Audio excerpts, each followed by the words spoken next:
أعوذ بالله من الشيطان الرجيم بسم الله الرحمن الرحيم. Salam. Heç düşünmüsünüzmü? Quranın ən uzun surəsi, Bəqərə, niyə bu qədər əhatəlidir?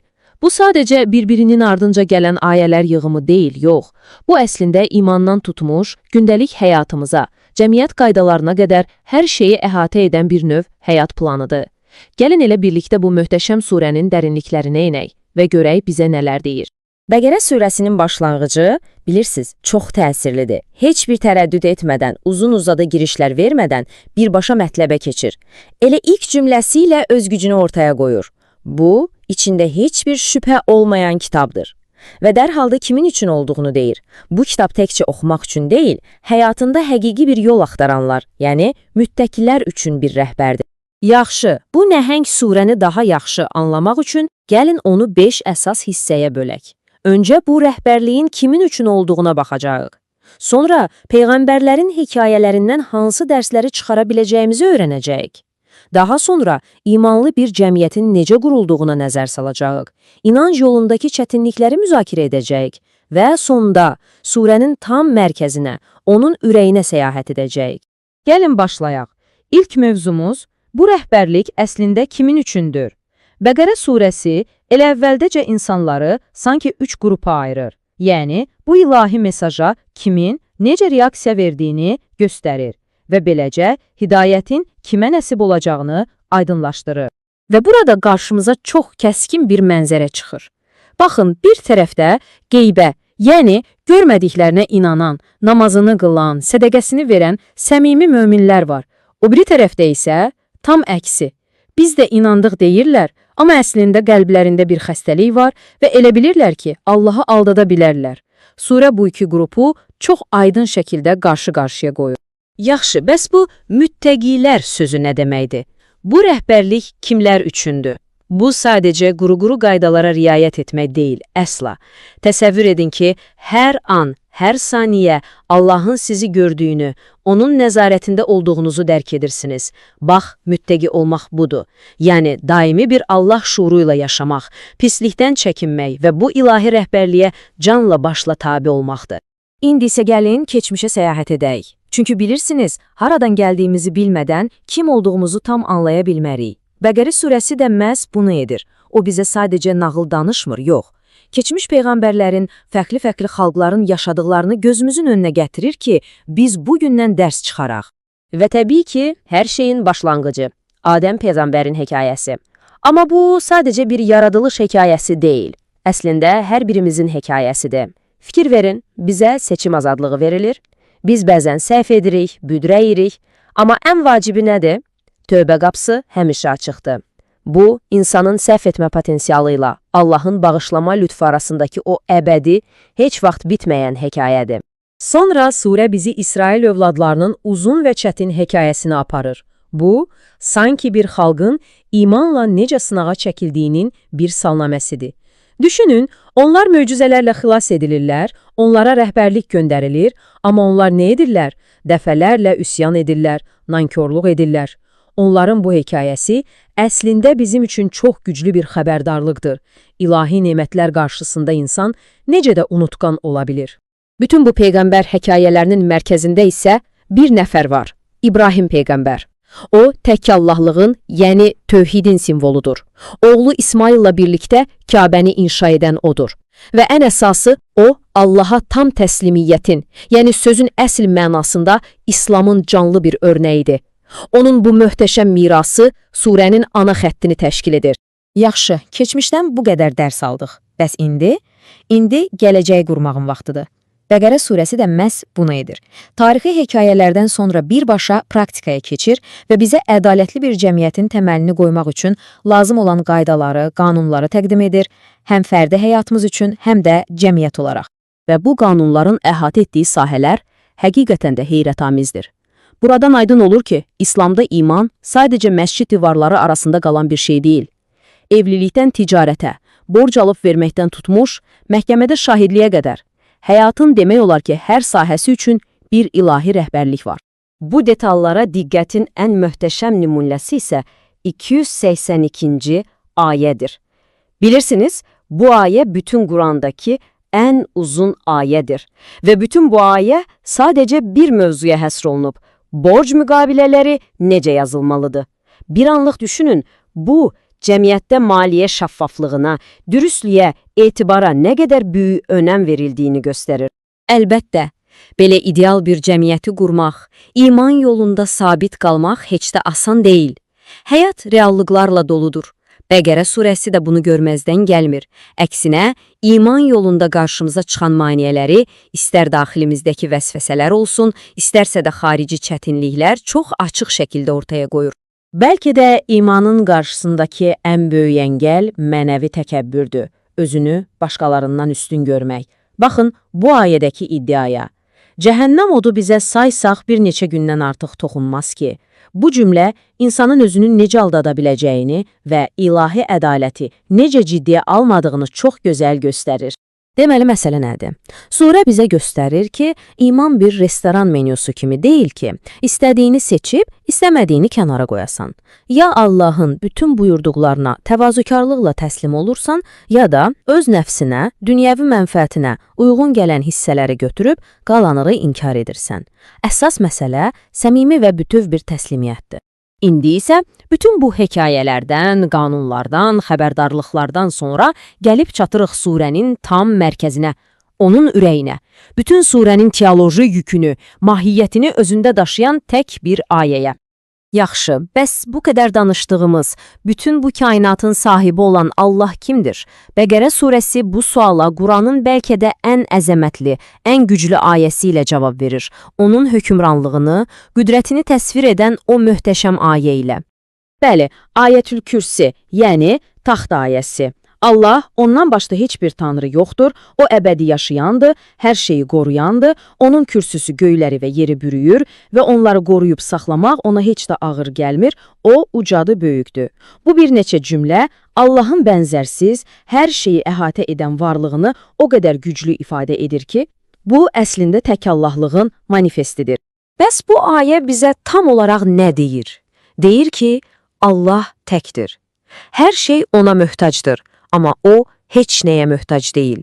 Hər şeyi qoruyub saxlayan odur. Onun icazəsi olmadan heç bir şey baş verməz və onun biliyi, onun gücü bizim təsəvvür edə biləcəyimizdən qat-qat üstündür. Bu sadəcə bir təsvir deyil, bu Allahın kim olduğuna dair ən fundamental bəyanatdır. Beləliklə, gəlin yekunlaşdıraq. Artıq aydındır ki, Bəqərə surəsi sadəcə bir qaydalar kitabı deyil, o, bizə kökü imana dayanan, həyatımızın hər bir sahəsinə əhatə edən bütöv bir həyat tərzi, bir dünya görüşü təqdim edir. Xülasə etsək, Bəqərə surəsi nədir? O, bir hidayət çağrışıdır. O, tarixdən ibrət dərsləri çıxaran bir kitabdır. O, həm də detallı bir sosial və hüquqi bir çərçivədir.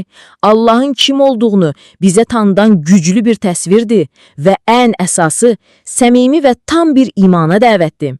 Fərdi həyatdan tutmuş bütün cəmiyyətə qədər hər şeyə toxunan kamil bir rəhbər. Və gəlin bu izahı kiçik bir düşüncə ilə bitirək. Bir anlıq təsəvvür edin.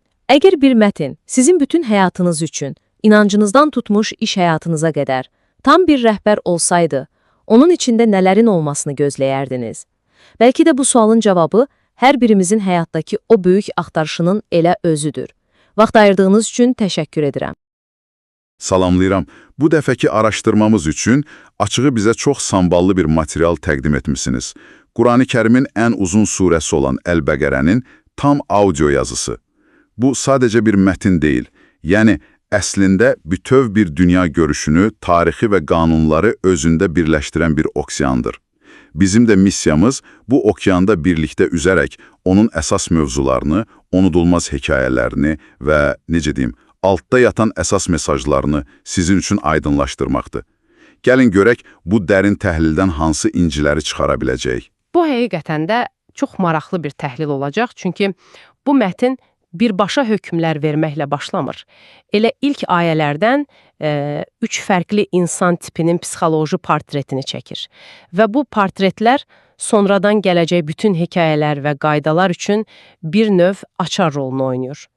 Mətn elə əvvəldən sanki deyir, gəlin əvvəlcə səhnədəki personajlarla tanış olaq. Bəli, o 3 qrup, müttəqilər, yəni Allaha qarşı məsuliyyətli davrananlar, kafirlər, yəni həqiqəti inadla inkar edənlər və münafiqlər, yəni ikiyüzlülər. Bu təsnifat mənə biraz bilirsiniz, məktəbdə uşaqların qruplara bölünməsini xatırlatdı. Amma burada məsələ daha dərindir. Mətin niyə məhz bu üç profillə başlayır? Çox yaxşı bir bənzətmədir, amma burada söhbət sadəcə teoloji kateqoriyalardan getmir, bunlar belə deyək də, zamanla köhnəlməyən psixoloji profillərdir. Məsələn, müttəqilər üçün deyilir ki, onlar qeybə inanar, namaz qılar və onlara verdiyimiz ruzidən xərcləyərlər. Burada maraqlısı odur ki, söhbət təkcə nəyə inandığından getmir, həm də o inancı necə yaşadığından gedir. İman konkret əməllərlə təsdiqlənir. Münafiqlərin təsviri isə xüsusilə güclüdür. İnsanlarla qarşılaşanda inandıq deyərlər, öz şeytanları ilə tək qalanda isə biz sizinləyik, biz sadəcə lağ edirik deyərlər. Bu, daxili aləmlə xarici davranışın bir-birini tutmamasıdır. Yəni, sosial təzyiqlə daxili inam arasındakı mübarizədir. Bu təkcə dini bir termin deyil, bugün də ətrafımızda gördüyümüz bir insan tipidir. Tamamilə. Siz buna xəritə dediniz, bu çox doğru yanaşmadır, amma mən daha da irəli gedib deyərdim ki, bu sadəcə xəritə deyil, həm də bir büzgüdür. Mətin elə əvvəldən dinləyiciyə bu üç profildən hansı sənə daha tanış gəlir sualını verir. Surənin qalan hissəsi isə bu seçimlərin insanı hara apardığını hekayələr və qaydalarla göstərir. Və bu insan profillərindən dərhal sonra mətn bizi zamanın əvvəlinə, bəşəriyyətin başlanğıcına, Adəmin hekayəsinə aparır. Məni burada ən çox heyrətləndirən mələklərin reaksiyası oldu. Allah mən yer üzündə bir xəlifə, yəni canişin yaradacağım deyəndə, mələklər çox cəsarətli bir sual verirlər. Orada fəsad törədəcək və qan tökəcək birini mi yaradacaqsan? Bu, Allaha qarşı olduqca açıq bir sualdır. Həqiqətən də. Bu dialoq çox önəmlidir. Və Allahın cavabı da bir o qədər mənalıdır. Mən sizin bilmədiklərinizi bilirəm. Bundan sonra isə güc nümayişi deyil, bilik nümayişi gəlir. Adəmə bütün adlar, yəni əşyaların mahiyyəti öyrədilir və mələklər bu biliyin qarşısında aciz qalırlar. Bu deməkdir ki, insanın yer üzündəki rolunun və üstünlüyünün təməlində bilik dayanır. İnsanı fərqli edən şey onun yumruğunun gücü deyil, dünyanı anlamaq və adlandırmaq bacarığıdır. Və bu biliş nümayişindən sonra mələklərin Adəmə səcdə etməsi, amma iblisin təkəbbür göstərərək imtina etməsi təsvir olunur. Deməli, itaət və üsyan mövzusu elə ilk insan hekayəsindən gündəmə gəlir. İblisin bu hərəkəti surənin əvvəlindəki kafir profilinin bir növ prototipi kimidir. Tamamilə doğrudur. Adəmin hekayəsi bir növ mikrokosmosdur. İlahi əmr, sınaq, səhv, tövbə və bağışlanma. Vətən bu fərdi hekayədən sonra eyni dövrü, eyni dinamikanı daha böyük miqyosda bütöv bir xalqın, Bəni İsrailin, yəni İsrail oğullarının tarixində göstərməyə başlayır. Bu hissəni oxuyanda məndə belə bir təəssürat yarandı ki, burada təkrarlanan bir ritim var. Bir tərəfdən inanılmaz möcüzələr baş verir, Fironun zülmündən xilas olurlar, dəniz onlar üçün yarılır, səhrada acılıqdan ölməsinlər deyə göydən yemək endirilir. Bunlar həqiqətən də böyük nemətlərdir. Amma digər tərəfdən, hər möcüzənin ardınca bir şikayət, bir nankorluq və ya bir itayətsizlik gəlir. Bu, sanki bir qanunauyğunluq kimidir. Bu vəziyyət, bilirsiniz, yanğından xilas edilən bir adamın ilk sözünün paltarım his qoxuyur deməsinə bənzəyir. İnsan təbiətinin böyük mənzərəni unudub, kiçik narahatlıqlara fokuslanma meylini çox aydın göstərir. Bəli, o səhnə çox yadda qalandı. Göydən onlara hazır yemək olaraq manna və bildirçin endirilir, amma onlar şikayətlənib deyirlər. Biz bir cür yeməyə dözə bilmirik. Rəbbinə dua et. Bizə yerdən göyərti, xiyar, sarımsaq, mərcimək, soğan kimi şeylər çıxarsın. Yəni, ilahi bir ziyafətdən imtina edib, adi bostan tərəvəz istəyirlər. Bu sadəcə bir yemək seçimi deyil əlbəttə. Bu, daha dərin bir mənanı, ilahi təminata qarşı bəşəri istəklərin üstün tutulmasını simvolizə edir. Və bu motiv məncə ən pik nöqtəsinə o məşhur inək hekayəsində çatır. O hekayə açığı mənə həmişə biraz qəribə gəlib. Bu qədər mühüm mövzuların arasında bir inəyin hansı rəngdə, hansı yaşda olması ilə bağlı uzun-uzadı bir mübahisə. Demək olar ki, komikdir. Bu qədər sadə bir əmri niyə bu qədər çətinləşdirirlər? Bu sadə və biraz da əsəbiləşdirici hekayənin altındakı dərin məna nədir? Çox gözəl bir sualdır. Çünki bu hekayə əslində itayətsizliyin psixologiyasını açır. Onlara sadəcə bir inək kəsin deyilir. Amma onlar əmri yerinə yetirməyə əvəzinə sonsuz suallarla prosesi sabotaj etməyə çalışırlar. Hər sual ilə şərtlər daha da ağırlaşır. Bu əslində bir işi görməmək istəyəndə bəhanələr axtarmağın, məsuliyyətdən yayınmağın klassik bir nümunəsidir. Sonda mətn çox ironik bir ifadə işlədir. Nəhayət onlar bunu etdilər, amma az qala etməyəcəkdilər. Bütün bu hekayələr verilən əhdə sadiqliyin və səmimi itayətin nə qədər vacib olduğunu vurğulamaq üçündür. Bəni İsrailin bu bir qədər məyus edici hekayələrindən sonra mətnin tonu birdən-birə dəyişir. Sanki hekayənin kökünə qaydırıq və onların ulu babası İbrahim peyğəmbərlə tanış oluruq. Buradakı av-hava tamamilə fərqlidir. O, davamlı imtahanlardan keçən, amma sarsılmayan bir figur kimi təqdim olunur. Məhz elədir. İbrahim, Bəni İsrail hekayələrindəki tərəddüd və üsyanın tam əks qütbündə dayanan bir obrazdır. O, mütləq təslimiyyətin və sarsılmaz imanın simvoludur. Oğlu İsmail ilə birlikdə Kəbənin təməlini ucaltması hekayənin mərkəzini dəyişir, həm coğrafi, həm də mənəvi olaraq yeni bir qiblə müəyyənləşdirir. İbrahim hekayəsi ilə mətn sanki deyir, baxın, itayətin ideal modeli budur. Bilirsiniz, təqdim etdiyiniz materialı incələyərkən bir məqam xüsusilə diqqətimi çəkdi. İbrahimin Kəbəni tikərkən etdiyi dua.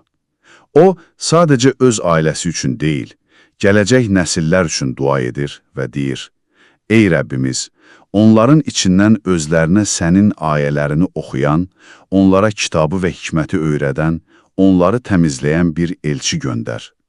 Bu, o qədər məqsədyönlü və güclü bir gələcəyə işarədir ki, sanki bütün sonraki hadisələrin təməl daşını qoyur. Tamamilə. Bu dua keçmişlə gələcək arasında birbaşa körpü qurur. İbrahimin hekayəsi ilə mənəvi və tarixi təməl atıldıqdan sonra isə surə çox kəskin bir dönüş edir. Sanki epik hekayələrdən praktik bir hüquq kitabına keçirik. Bəli, məndə də o hiss yarandı.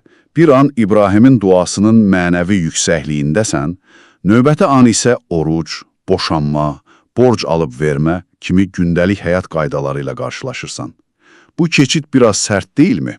Bu qədər dünyəvi və praktik qaydaların o uca mənəvi hekayələrlə nə əlaqəsi var? Bu əslində surənin əsas mesajlarından birini açır. Mətinə görə iman sadəcə qəlbdə yaşanan abstrakt bir hiss deyil. O iman cəmiyyətin gündəlik həyatında, sosial və iqtisadi münasibətlərdə özünü göstərməlidir.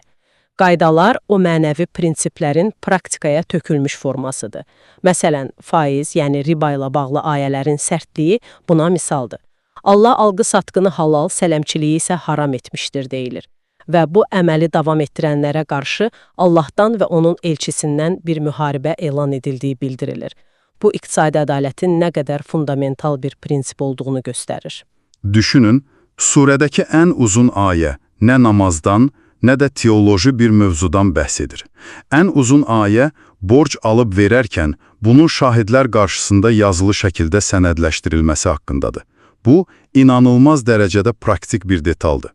Bu bizə nə deyir?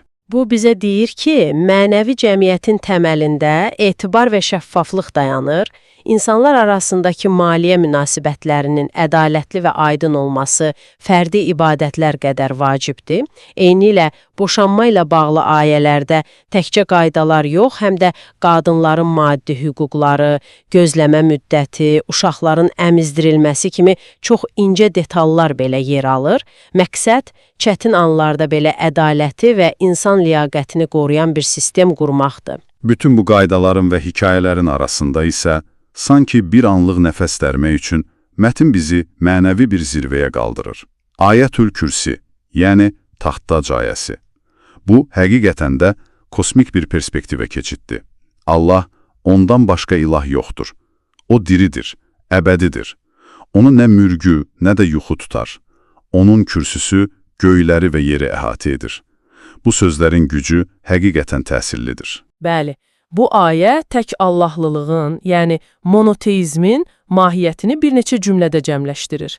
Allahın mütləq suverenliyi, hər şeyi əhatə edən biliyi və daimi nəzarəti vurğulanır. Amma burada ən heyrətamiz məqamlardan biri bu mütləq güc təsvirindən dərhal sonra gələn ayədir. Dində məcburiyyət yoxdur. Bu, inanılmaz bir yanaşmadır.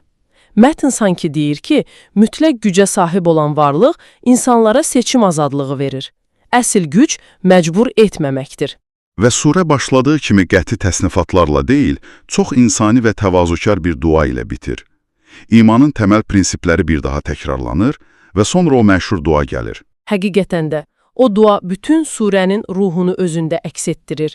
Ey Rəbbimiz, unutsaq və ya xəta etsək bizi cəzalandırma, bizim yükümüzü yüngülləşdir, bizi əff et, bizi bağışla və bizə rəhm et.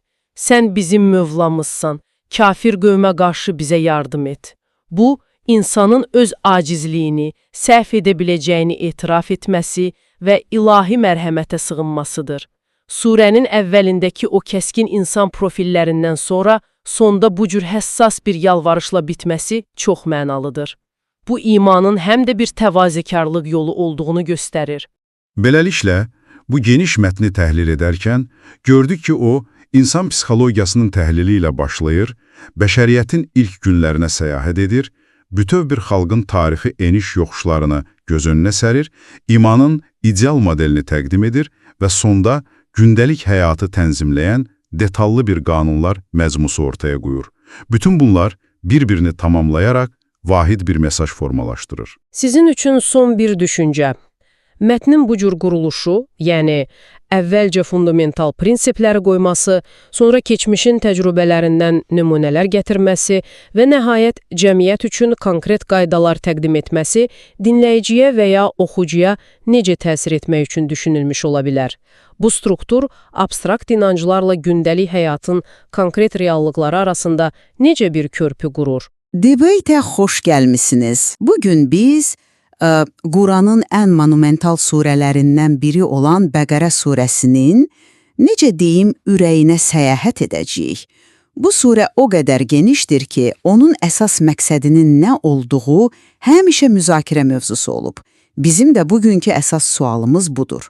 Bəqərə surəsi Mədinədə yeni qurulan bir cəmiyyət üçün əsasən hüquqi və sosial bir növ konstitusiya rolunu oynayır, yoxsa onun əsl hədəfi fərdin daxili dünyası, yəni imanın mahiyyəti, Allaha təslimiyyət və mənəvi sınaqlardır. Və müzakirəmiz birbaşa surənin öz mətninə əsaslanacaq. Mən müdafiə edəcəm ki, surənin onurğasını cəmiyyəti tənzimləyən qaydalar təşkil edir. Mən isə düşünürəm ki, bu yanaşma biraz səthidir. Məncə, bütün bu qaydalar sadəcə daha dərin bir məqsədə xidmət edir. Qəlbi Allaha bağlamaq. Yəni, surənin əsas fokusu mənəviyyatdır, hüquq deyil. Yaxşı, gəlin mövqeyimi biraz daha aydınlaşdırım. Bəqərə surəsinin endiyi dövrü gözümüzün önünə gətirməliyik. Mədinə şəhəri, Məkkədən köçmüş müsəlmanlar var, yerli əhali var, müxtəlif yahudi qəbilələri. Yəni, çox qarışıq və kövrək bir sosial mühit. Belə bir şəraitdə bir cəmiyyət necə ayaqda qala bilər? Təbii ki, nizam-intizamla, aydın qaydalarla, bax Bəqərə surəsi də məhz bu ehtiyacı qarşılayır. O sanki yeni dövlətin təməl qanunlarını təqdim edir. Surəyə nəzər salanda bunu açıq-aydın görürük. Məsələn, oruc ibadəti sadəcə mənəvi tərəfi deyil, onun vaxtı, qaydaları, kimlərin azad olduğu kimi konkret detallar izah olunur. Cəmiyyətin təhlükəsizliyi üçün müharibə və qisas kimi həyati məsələlərə toxunulur, sərhədlər cızılır, həcc ziyarətinin necə icra olunacağı müəyyənləşdirilir. Amma ən geniş yer bəlkə də ailə hüququna ayrılıb. Nikah, boşanma qaydaları, qadınların gözləmə müddəti, bunlar bir cəmiyyətin təməlidir axı. Daha sonra iqtisadi həyata keçid edilir. Sələmçiliyin, yəni ribanın qəti qadağası və borc alqı-satqısının mütləq yazılı şəkildə sənədləşdirilməsi tələbi. Yəni demək istədiyim odur ki, bunlar sadəcə mənəvi tövsiyələr deyil. Bunlar bir cəmiyyətin sosial və iqtisadi həyatını ayaqda saxlayan, ədaləti təmin edən konkret hüquqi normalardır. Deməli, surənin əsas məqsədi fərdləri mənəvi cəhətdən tərbiyə etməklə yanaşı, onları mütəşəkkil, nizamlı bir cəmiyyətin üzvü kimi formalaşdırmaqdır. Dediklərinizdə böyük həqiqət payı var, bəli. Surədəki hüquqi hökmlərin varlığını və əhəmiyyətini heç kim inkar edə bilməz əlbəttə. Amma mən məsələyə başqa tərəfdən baxıram. Məncə, bütün bu qaydalar əsas məqsəd deyil, həmin məqsədə aparan yolda sadəcə vasitələrdir. Gəlin surənin lap əvvəlinə, açılışına diqqət edək. Hər şey 2-ci ayə ilə başlayır. Bu, heç bir şübhə olmayan, müttəqilərə doğru yol göstərən kitabdır. Diqqət edin, hüquqi nizamnamədir deyilmir, doğru yol göstərən kitabdır deyilir. Yəni, əsas məqsəd hidayətdir. Hüquq isə bu hidayət yolunun sadəcə bir parçasıdır. Surə, hüquqi məsələlərdən əvvəl insan psixologiyasının dərinliklərinə enir. 3 insan kipini təsvir edir. Qəlbən inanan möminlər, həqiqəti inadla rədd edən kafirlər və ikiyüzlülük edən münafiqlər. Niyə surə qanunlarla deyil, məhz bununla başlayır? Çünki əsas məsələ insanın xarici davranışı deyil, daxili vəziyyətidir.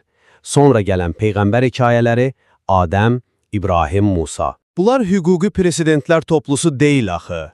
Bu hekayələr bizə imanın nə olduğunu, itaətin necə olmalı olduğunu, sınaqlar qarşısında insanın necə davranmalı olduğunu və günahdan sonra tövbə qapısının necə açıldığını öyrədən mənəvi dərslərdir. Hətta sizin vurğuladığınız o hüquqi ayələrin belə mənəvi bir çərçivəyə salındığını görürük. Orucla bağlı əmrlər neylə bitir? Bəlkə təqvalı olasınız. Təqva nədir? Allah qarşısında dərin məsuliyyət hissi, ondan çəkinmə. Deməli, qanunun özü hədəf deyil, hədəf insanı təqvalı etməkdir. Yəni, onun mənəvi səviyyəsini yüksəltməkdir. Qanun bu məqsədə çatmaq üçün sadəcə bir alətdir. Sizin bu fikriniz məni birbaşa surənin ən geniş müzakirə etdiyi mövzulardan birinə aparır. Bəni İsrail hekayələri.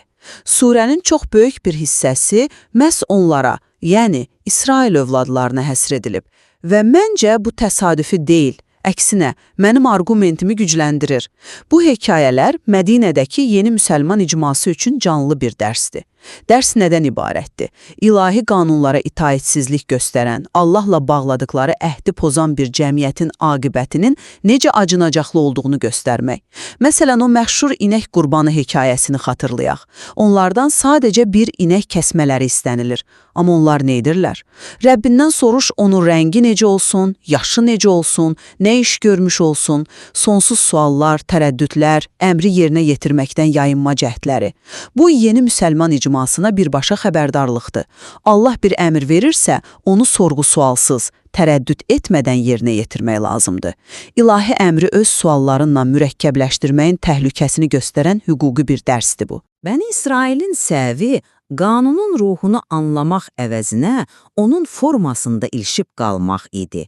Bu, qanuna hörmətsizliyin və itaətsizliyin nəticələrini göstərən həqiqətən də mükəmməl bir nümunədir. Gözəl argumentdir, amma burada bir ziddiyyət görmürsünüzmü? Əgər məqsəd sadəcə hüquqi itaət idisə, ayə niyə hadisənin sonunda birbaşa onların qəlblərinin sərtləşməsindən danışır? Deyir ki, sonra bunun ardınca qəlbləriniz sərtləşərək, daş kimi hətta ondan da bərk oldu.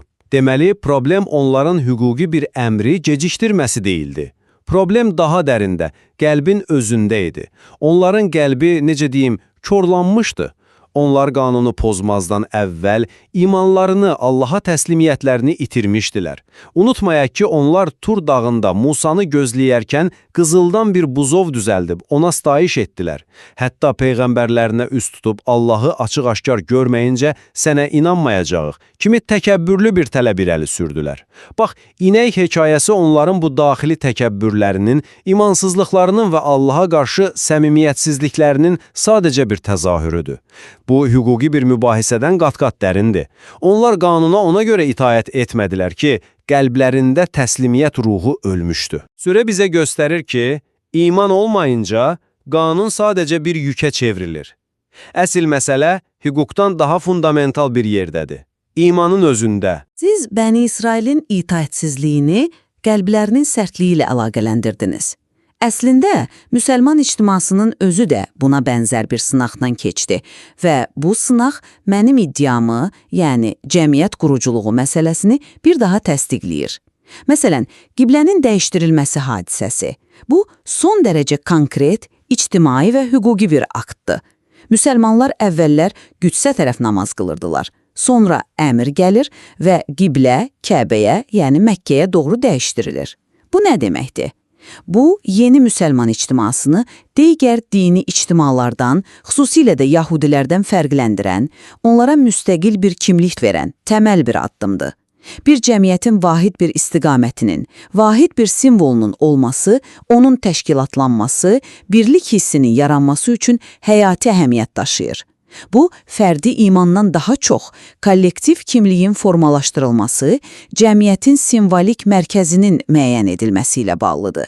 Bu, açıq-aşkar bir şəkildə cəmiyyət mühəndisliyidir, yeni bir ümmətin doğuşunun elanıdır. Mən sizinlə razı deyiləm ki, bu hadisə ilk növbədə hüquqi və ya ictimai bir aktdır. Bəli, nəticəsində ictimai bir kimlik formalaşdı, bu düzdür, amma bu əsas məqsəd idimi? Gəlin yenə ayənin özünə müraciət edək. Quran bu dəyişikliyin səbəbini tamamilə fərqli izah edir. Ayədə deyilir, biz əvvəl üz tutduğun qibləni yalnız Peyğəmbərə tabi olanla ondan üz döndərəni ayırt etmək üçün belə etdik. Gördüyünüz kimi, məqsəd hüquqi bir tənzimləmə və ya kimlik yaratmaq deyil, bir iman sınağıdır. Sınaq çox sadə idi. Kim köhnə adətlərə, atalarından gördüklərinə, vərdiş etdikləri şeylərə bağlıdır, kim isə bütün bunlardan imtina edib, birbaşa Allahın yeni əmrinə qeyd-şərtsiz təslim olur. Bu, sən kimə tabesən? Adətlərə, yoxsa Allaha sualını ortaya qoyan kəskin bir imtahan idi. Bir çox insan üçün illərdir üz tutduqları istiqaməti bir anda dəyişmək çox çətin idi. Bu, onların imanının dərinliyini, səmimiyyətini yoxluyurdu. Ona görə də bu hadisə zahirən hüquqi bir qayda kimi görünsə də, əslində imanın ən dərin qatlarına toxunan, təslimiyyətin nə olduğunu sorğulayan fundamental bir mənəvi sınağı idi. Mən qəbul edirəm ki, burada bir sınaq elementi var, amma bu sınağın nəticəsi nə oldu? Nəticəsi vahid bir istiqamətə yönələn nizamlı bir cəmiyyət oldu. Yaxşı, gəlin surənin quruluşuna və onun zirvə nöqtəsinə baxaq. Bütün bu hüquqi və mənəvi mövzuların ortasında sanki bir dağın zirvəsi kimi Ayətül Kürsi dayanır. Bu, təsadüfi deyil. Bu ayə Allahın mütləq hökmranlığını, onun kainat üzərindəki tam hakimiyyətini, kürsüsünün göyləri və yeri əhatə etdiyini bəyan edir. Bəs bunun müzakirəmizə nə aidiyyatı var? Məhz bu mütləq hakimiyyət surədəki bütün hüquqi hökmlərin mənbəyini və legitimliyini, yəni qanuniliyini təsdiqləyir. Biz bu qanunlara niyə tabe olmalıyıq? Çünki onlar sıradan bir insanın və ya bir şuranın deyil, kainatın mütləq sahibinin iradəsindən qaynaqlanır.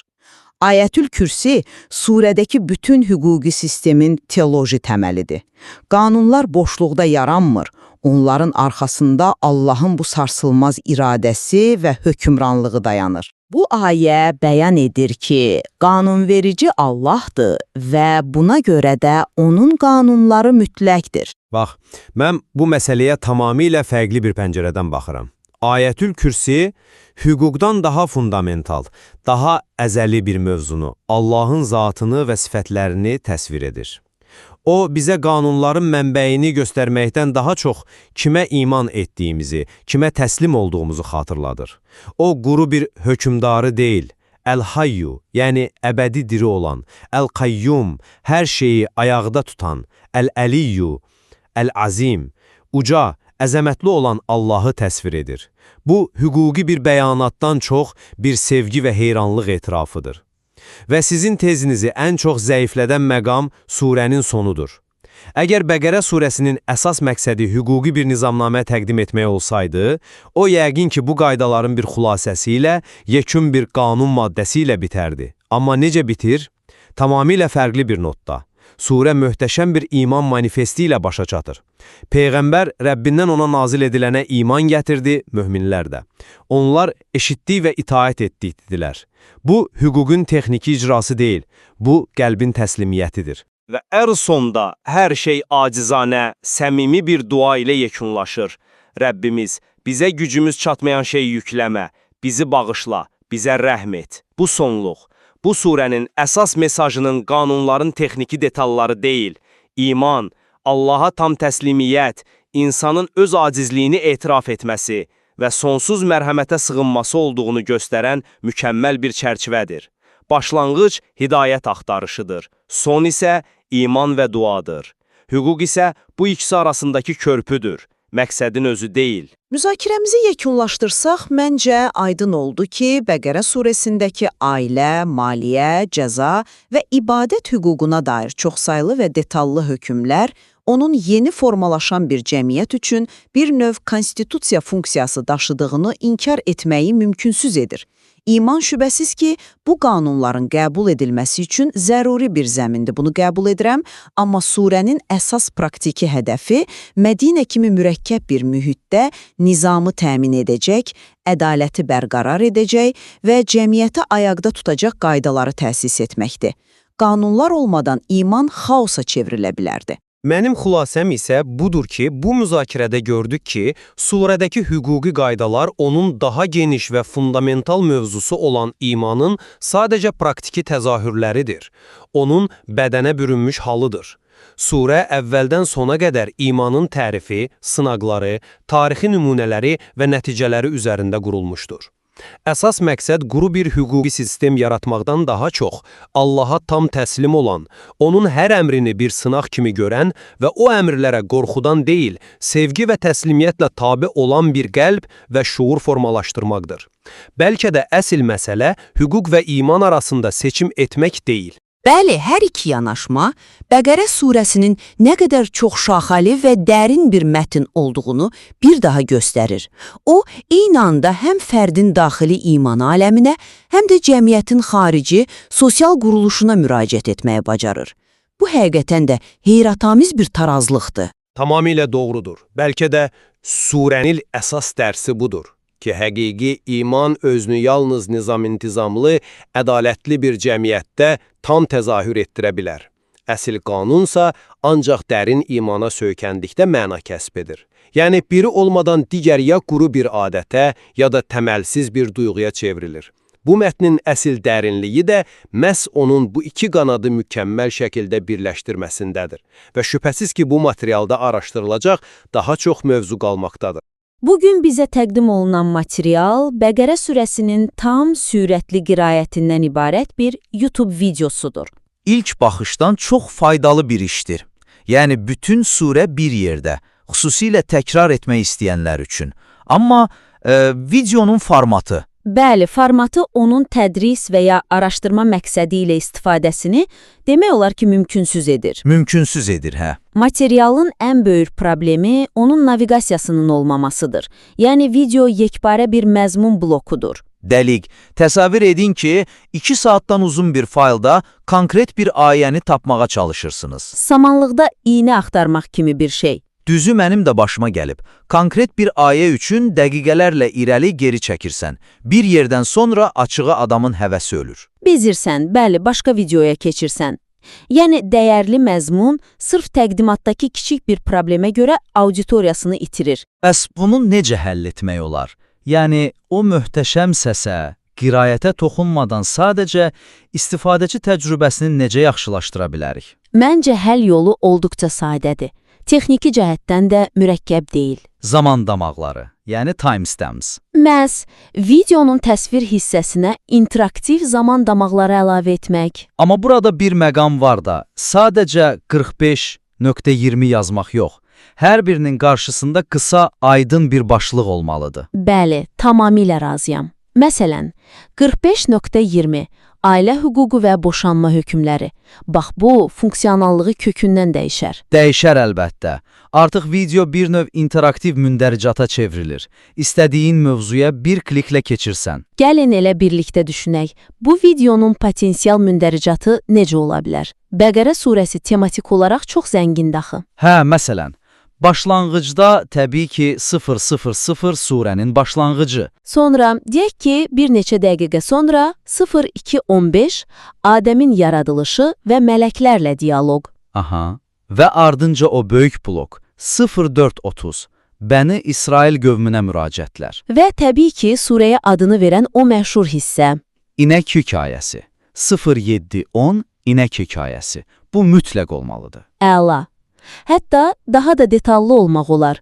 Məsələn, hökm ayələrini ayrıca qruplaşdırmaq. 31:00 oruc haqqında ayələr. 38:40 Həcc və ümrə qaydaları. Və təbii ki, hamının xüsusi olaraq axtardığı o ayə. Ayətül Kürsi 25-45 Ayətül Kürsi.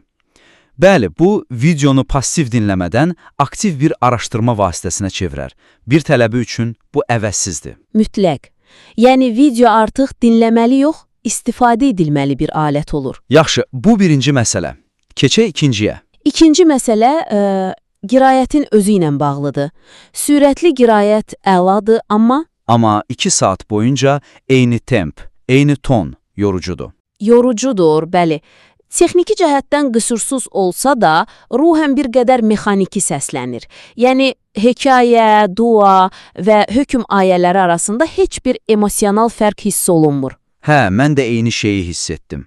Sanki məqsəd sadəcə surəni ən qısa zamanda bitirməkdir.